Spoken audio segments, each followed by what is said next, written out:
Alright guys, we're back with our neck blank here. So what we've done is I've gone across and cut my channels in over at the table saw.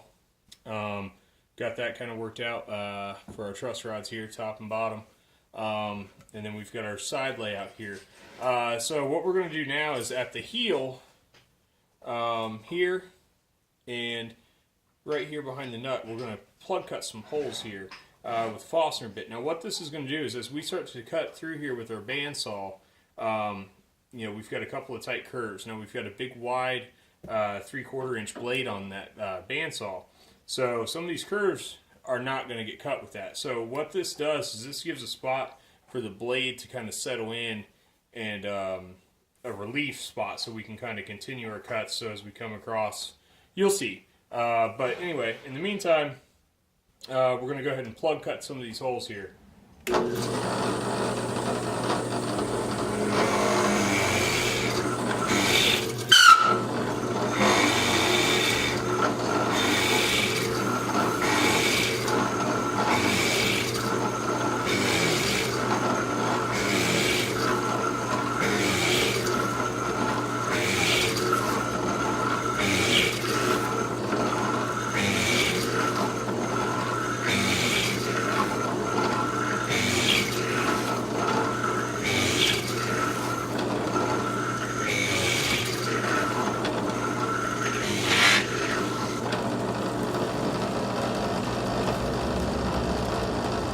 So there's number one. As you can see, this is the opposite side. So you see we've got just a little bit of that drawn out section. Now if I flip it over, you can see we come in same little bit. And that's the importance of kind of laying this out on both sides, is we can always constantly be double checking our work.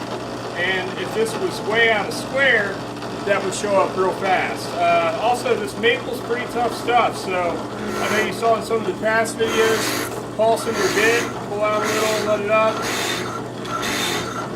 That'll keep the heat down and make your bits last a lot longer. It's good on the machine, good on the tools.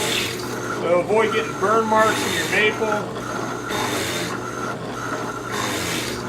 So you can also slow this bit down a little bit. That'll also work, but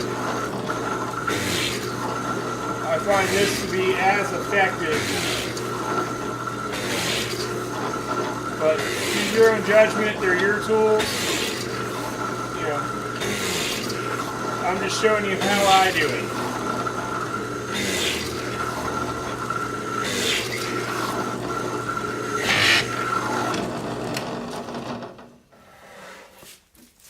Alright, now we're through on the other end of this. So we've got a relief cut here at each heel. Now, this is actually something...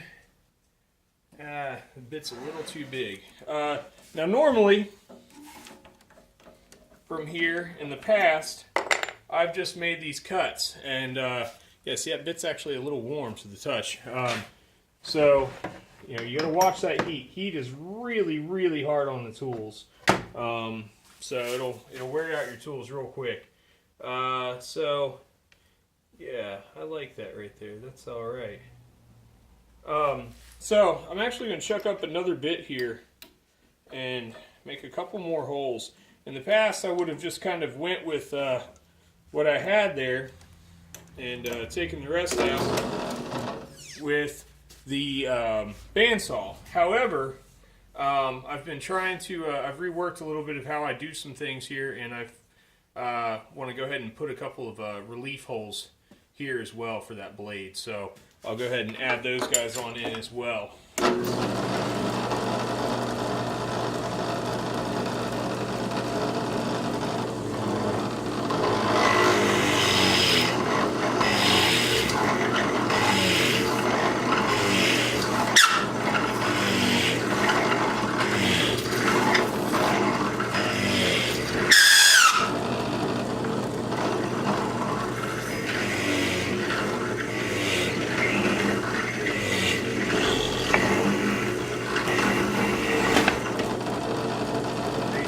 Got there, too many shavings in there will cause your bits to get caught. Now that can get dangerous, so you want to watch and be careful not to fall victim to that. So, same time too, you want to make sure you're not sitting on shavings underneath your piece here. So that plug cut's pretty darn close to being through. I'm going to go ahead and make one more beside it.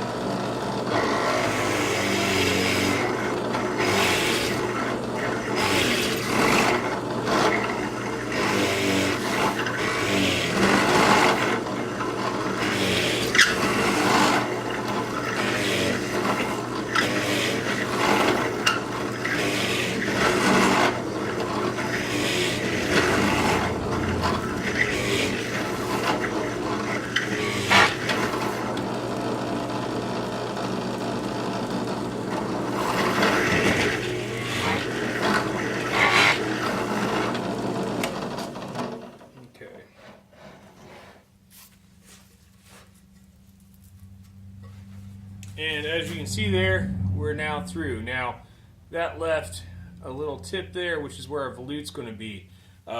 So, again, now we've got a spot for our blade to kind of come through when the time comes to make those cuts. So, I'm going to do that same process on the other end here for the other two holes, and then we will move on over to the bandsaw.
Okay, and we're through on both sides. Now, a lot of chips and stuff in here.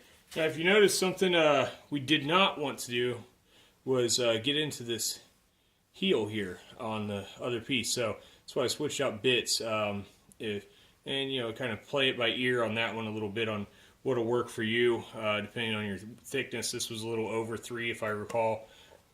So yeah, you just want to watch that because that is an important dimension. So now we'll take this on over to the bandsaw, and I'll set up to do video number 3.